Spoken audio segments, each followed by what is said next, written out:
ఏం మాట్లాడాను ముఖ్యమంత్రి గారు ఒకసారి ఆ వీడియో చూసి నేను మళ్ళీ ముందుకు పోతా. ఒకసారి నిన్న ముఖ్యమంత్రి గారు మాట్లాడినటువంటి మాటల్లో శాడిజం ఎట్లా ఉందో, ఒక సైకో ఎట్లా ఉన్నాడో ఒకసారి చూద్దాం.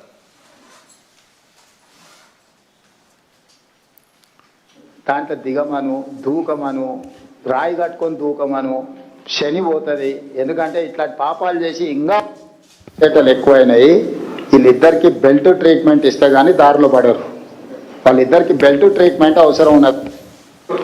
ఏమున్నది, వీళ్ళని కోసి రక్తం జల్లితే పంటల మీద అదే పండుతుంది. ఎందుకంటే వీళ్ళ బలుపు కొవ్వు చూసింది కదా. రైతుల పంట పొలాల్లో నీళ్లు బారించండి ముఖ్యమంత్రి గారు అంటే మా రక్తాన్ని బారిస్తా అని రేవంత్ రెడ్డి గారు మాట్లాడుతూ ఉన్నారు. ఇది ఒక ముఖ్యమంత్రి మాట్లాడాల్సిన భాషన? నీళ్లు కావాలని మేము అడిగితే రక్తం కావాలని రేవంత్ రెడ్డి అంటుండ్రు. రక్తం ఇస్తా చల్లాలని. సార్ నీకు రక్తం కావాలంటే ఇస్తాం, దానికి కూడా మేము వెనకాయటోళ్ళం ఏం కాదు. కానీ మాకు నువ్వు నీళ్ళు ఇవ్వడానికి, ఒకవేళ మా రక్తమే నీకు నీళ్ళు ఇవ్వడానికి అడ్డమైతే ఆ రక్తం ఇవ్వడానికి కూడా మేము సిద్ధంగా ఉన్నాం. ఇప్పుడు రాజకీయాల్లో విమర్శలు సహజం. ఒక ముఖ్యమంత్రి స్థానంలో ఉండి ప్రతిపక్షాల యొక్క రక్తాన్ని పంటలపై చల్లాలి, బెల్ట్తో కొట్టాలి అని మాట్లాడడం అనేటువంటిది అత్యంత జుగుత్సాకరం. ఆయన రక్త పిపాసి మనస్తత్వానికి ఇది నిదర్శనం. నేను ఎక్కడ మాట్లాడిండు? ఆయన బోధి పెవిలియన్లో మాట్లాడిండు. పేరేమో బోధి పెవిలియన్. మాటలన్నీ హింసను ప్రేరేపించి హింసను తలపించేటువంటి మాటలు నిన్న ముఖ్యమంత్రి గారు మాట్లాడినారు. ఆ మధ్య చెప్పినాడు ఆయన హిట్లర్ తనకు ఆదర్శం అంటే. రేవంత్ రెడ్డి అందుకే హిట్లర్ తరహాలో ఒక హంతక భాష మాట్లాడుతూ ఉన్నాడు. కానీ ఒకటి మాత్రం నిజం, ఫైనల్గా పాపం పండినాడు హిట్లర్కు ఏ గతి పట్టిందో రేవంత్ రెడ్డి నీకు కూడా అదే గతి పడుతుంది. ఇదంతా ఆయన ప్రయత్నం ఏంది? భాష దేనికి మాట్లాడుతున్నాడు? ఎవడు మాట్లాడతాడు? ఫ్రస్ట్రేషన్లో ఉన్నటువంటి వాడు, విషయం లేనటువంటి వాడు, సమాధానం చెప్పలేనటువంటి వాడు. సమాధానం ఉంటే, విషయం ఉంటే, పరిజ్ఞానం ఉంటే, సత్తా ఉంటే విషయం మీద మాట్లాడతాడు. ఫ్రస్ట్రేషన్ కనబడుతూ ఉంది నీ లోపల. నువ్వు జారుడు బండ మీద జారిపోతా ఉన్నావు, నీకు ఓటమి తప్పదు అనేటువంటి ఒక ఫ్రస్ట్రేషన్లో ఊగిపోతా ఉన్నావు, బూతు భాష మాట్లాడుతూ ఉన్నావు. నిజంగా నీకు విషయం ఉంటే విషయంతో ఒప్పిస్తావు, మెప్పిస్తావు. విషయం లేదు కనుకనే బూతులను అందుకుంటున్నావు అనేది ఇవాళ రాష్ట్ర ప్రజలందరూ కూడా అర్థం చేసుకుంటా ఉన్నారు. ముఖ్యంగా ఇప్పుడు మీరు ఆ భాష చూసినారు, ఇంకా చాలా ఉన్నాయి. అసలు పిల్లలు చూస్తే, టీవీలు చూస్తే పిల్లలు ఖరాబ్ అయిపోతారు. ఈ భాష చూసిన తర్వాత, ఆయన నిన్న మాట్లాడినటువంటి మాటలు విన్న తర్వాత, షాబాద్లో 3 పసిపిల్లల్ని 3 పెద్దవాళ్లను 6గురిని గొంతు కోసి కిరాతకంగా హత్య చేసినటువంటి ఆ రాజ్ కుమార్కు ఈ రేవంత్ రెడ్డికి మధ్య నాకు పెద్ద తేడా కనబడతలేదు. ఒక సైకో మనస్తత్వం, వాడొక సైకో రాజ్ కుమార్. నిజంగా ఎంత సైకో అయితే నాకు దక్కని వాళ్ళు ఎవరికి దక్కద్దు అని చెప్పి ఆ 6గురిని ఎంత దారుణాతి దారుణంగా కోడిని మెడకాయ కోసినట్టు కోసి చంపినాడు. పాపం ఒక ఉన్మాదిగా వ్యవహరించినాడు. ఎంత బాధ కలుగుద్దంటే, పాపం ఇప్పుడు ఒక్క అమ్మాయి మిగిలింది అక్కడ. చెవులు వినబడవు, మాటలు రావు, కాళ్ళు లేవు. ఇప్పుడు ఆ అమ్మాయి పరిస్థితి ఏంటి? ఇంట్లో 6గురిని చంపేసిండు వాడు, ఒక్కటి మాత్రమే మిగిలింది. ఆ బిడ్డ, ఆ చిన్న పసిపాప, ఆమె కూడా పెళ్లిగాని అమ్మాయి. ఇప్పుడు ఆ పిల్ల పరిస్థితి ఏంటి? ఇంత జరిగితే పక్క రాష్ట్ర ముఖ్యమంత్రి స్పందించిండు ఆ సంఘటన మీద. కానీ ఈ రాష్ట్ర ముఖ్యమంత్రికి కనీసం ఆ సంఘటన మీద స్పందించలేదు ఇప్పటిదాకా. ఒక సీనియర్ అధికారి, ఈ రాష్ట్రానికి చెందిన ఒక ఉన్నతాధికారి, పోలీస్ అధికారి, నిన్న గోల్ఫ్ కోర్స్లో హైదరాబాద్ గోల్ఫ్ క్లబ్లో గోల్ఫ్ ఆడుతున్నాడు నిన్న మధ్యాహ్నం పూట.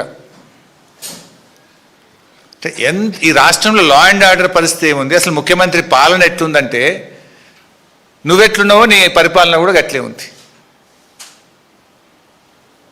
ఇప్పుడు ఆనాడు కేసీఆర్ గారు ప్రాణాలకు తెగించి చావు నోట్లోకి వెళ్ళి 11 రోజులు ఆమరణ నిరాహార దీక్ష చేసి తాను ప్రాణత్యాగానికి సిద్ధపడి కేసీఆర్ రాష్ట్రాన్ని సాధించారు. కానీ ఎన్నడూ రక్తం పారించే ప్రయత్నం కానీ ఎవరి రక్తం అడగలే కేసీఆర్ గారు. తన రక్తాన్ని ఇచ్చి తన ప్రాణాన్ని ఇచ్చి రాష్ట్రాన్ని సాధించే ప్రయత్నం చేసింది కేసీఆర్. కానీ నువ్వు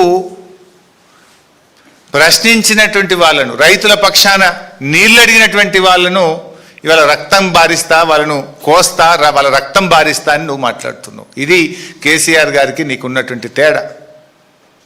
ఇంత నీచమైనటువంటి వ్యాఖ్యలు చేసిన రేవంత్ రెడ్డి కనీసం నీకు నువ్వన్న టీవీలో చూసుకొని తప్పు మాట్లాడినా అని బేషరతుగా క్షమాపణ చెప్పాలని చెప్పి నేను డిమాండ్ చేస్తా ఉన్నా. ఇంకో మాట కూడా చెప్తున్నా రేవంత్ రెడ్డి, నీకేంది నువ్వు నీ సైకో మనస్తత్వం ఏంది? అంటే మమ్మల్ని తిడితేనో, మమ్మల్ని జైల్లో పెడితేనో, మా రక్తం బారితేనో రైతాంగానికి నేను నీళ్ళు ఇస్తా అంటే అందుకు మేము సిద్ధం. జైల్లో పెట్టావో పెట్టు, మా రక్తం కావాలన్నా తీసుకో, కానీ రైతులకు మాత్రం నీళ్లు పారించు. నువ్వు రేవంత్ రెడ్డి నీ నోరు నీ ఇష్టం, నువ్వేమన్నా మాట్లాడుకో, కానీ నీళ్లు తెలంగాణయి.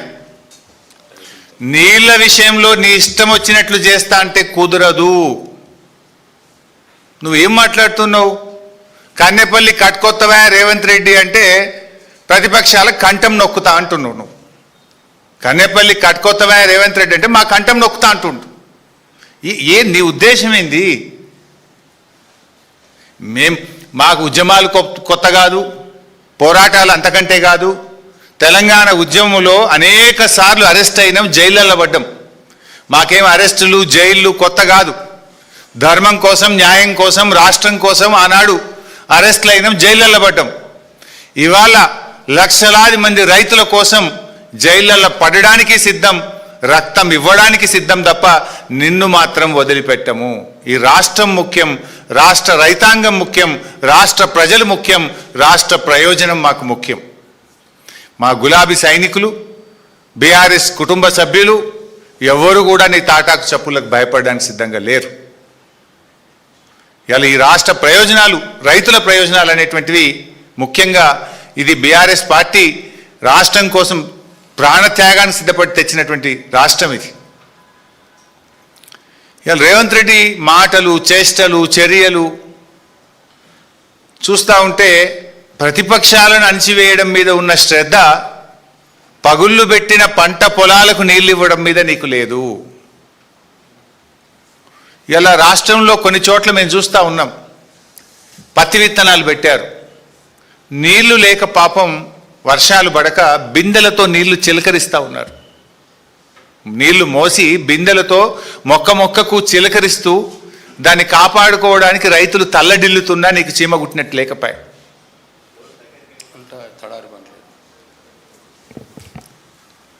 ఇవాళ తెలంగాణ రైతుల ప్రయోజనాలు కాపాడడానికి, వాస్తవాలు చెప్పడానికి నేను ఈరోజు మళ్ళీ మాట్లాడుతూ ఉన్నాను. నిన్న ముఖ్యమంత్రి గారు పచ్చి అబద్ధాలు మాట్లాడిండు. లాస్ట్ టైం కూడా నేను ఆయన అబద్ధాలు ఎట్లా మాట్లాడిండో ఒక్కటొక్కటిగా స్క్రీన్ మీద పెట్టి చూపించాను. నిన్న మళ్ళీ అవే పచ్చి అబద్ధాలు మాట్లాడిండు. నంబర్ 1, మేడిగడ్డ మీద తప్పుడు ప్రచారం. మొన్న ఏమన్నాడు మీరే చూసిండ్రు, అరే నల్లల నీళ్లుంటే కదా, నల్ల తిప్పితే కదా బిందెల నీళ్లు పట్టుకుంటాం, చెంబుల నీళ్లు పట్టుకుంటాం. రాష్ట్రంలో ఎలినినో వచ్చింది, కరువు వచ్చింది, వాననే పడతలు, నీళ్ళే లేవు, యాడికెళ్ళెత్తాలన్నాయా అని మాట్లాడింది. మొన్న మేము ప్రెస్ మీట్ పెట్టి లైవ్లో చూపించిన, ఇక చూడు బై నిన్న 1,20,000 పోయినాయి, ఇప్పుడు ఈ నిమిషానికి 88,000 పోతున్నాయని నేను మొన్న మీకు మీడియా సమావేశంలో లైవ్ టెలికాస్ట్లో పెట్టి చూపించిన. కేటీఆర్ గారు అక్కడికి వెళ్ళి స్పష్టంగా అక్కడ నిలబడి గలగల బారుతున్న గోదావరి జలాలను కేటీఆర్ గారు మీడియా సమక్షంలో కన్నేపల్లి పంప్ హౌస్ దగ్గర ఆ రోజు చూపించడం జరిగింది.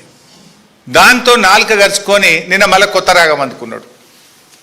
నిన్నేమంటాడు, లే నీళ్ళు ఉన్నాయి కానీ ఎన్డీఎస్ఏ చెప్పేదాకా ఎత్తము అని కొత్త కథ పెడతాడు. ఇంకో మాట ఏమంటాడు ముఖ్యమంత్రి గారు అంటే, నిన్న మీరు చూసింటారు,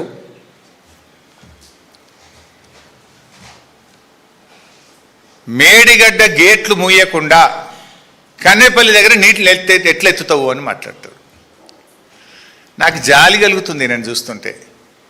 ముఖ్యమంత్రిగా నువ్వు 31 నెలలు పూర్తి చేసుకున్నా కన్నెపల్లి పంప్ హౌస్ నుంచి మేడిగడ్డ బ్యారేజ్ గేట్లు మూయకుండా నీళ్లు ఎలా ఎత్తాలో కూడా అవగాహన నువ్వు పెంచుకోవడం మీద నిన్ను చూస్తే నాకు జాలేస్తూ ఉంది.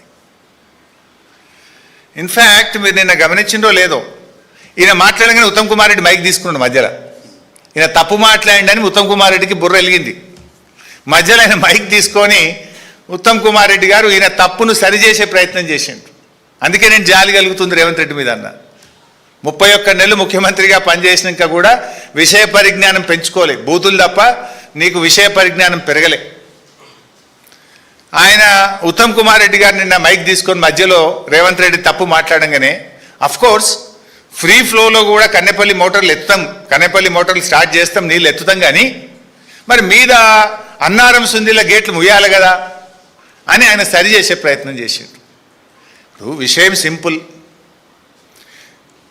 93.5 మీటర్ల ఎత్తులో కన్నెపల్లి పంప్ హౌస్ మోటార్లు నడుస్తాయి.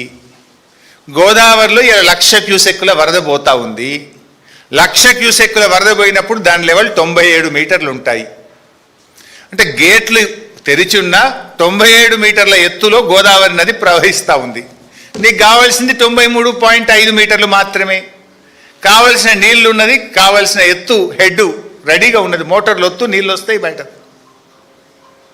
ఈ విషయాన్ని నేను కాదు, రిటైర్డ్ ఇంజనీర్లు కూడా చాలా స్పష్టంగా తమ లేఖలో రిటైర్డ్ ఇంజనీర్లు కూడా చెప్పడం జరిగింది. ఏం చెప్పిండ్రు? ప్రస్తుతం గేట్లు తెరిచి ఉన్న పరిస్థితుల్లో వరద నీటి మట్టం సుమారు 97.5 మీటర్లు. ఈ హెడ్ ఆధారంగా కన్నేపల్లి పంప్ హౌజు రోజుకు 3 టీఎంసీల వరకు నీటిని లిఫ్ట్ చేసే సామర్థ్యం కలిగి ఉంది. ఈ లెటర్ చదివినాకనన్నా సోయి రావాలి కదా నీకు. ఆ ఉత్తమ్ కుమార్ రెడ్డికి వచ్చిన సోయి అన్నా నీకు రాకపోయా.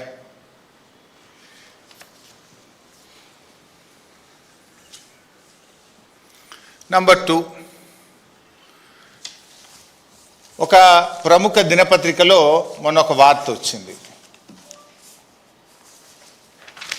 Pump water from Kaleshwaram lift irrigation. ఇందులో చాలా స్పష్టంగా a senior official well versed in the issues relating to Medigadda, Annaram and Sundilla barrages said instead of waiting for full repairs, the government could adopt a simple temporary solution.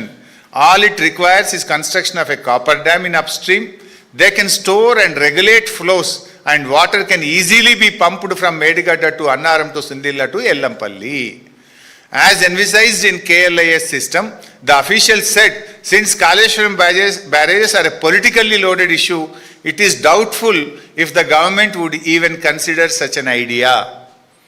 In a year like this, any water that can be used is pure gold, pure gold. The best part of the solution is the copper dam. ఇట్లా చాలా విషయాలు చెప్పినాడు. అంటే ఈ కరువు పరిస్థితుల్లో El Niño సంవత్సరంలో చుక్క చుక్క నీళ్లు కూడా బంగారం కంటే విలువైనటువంటిది.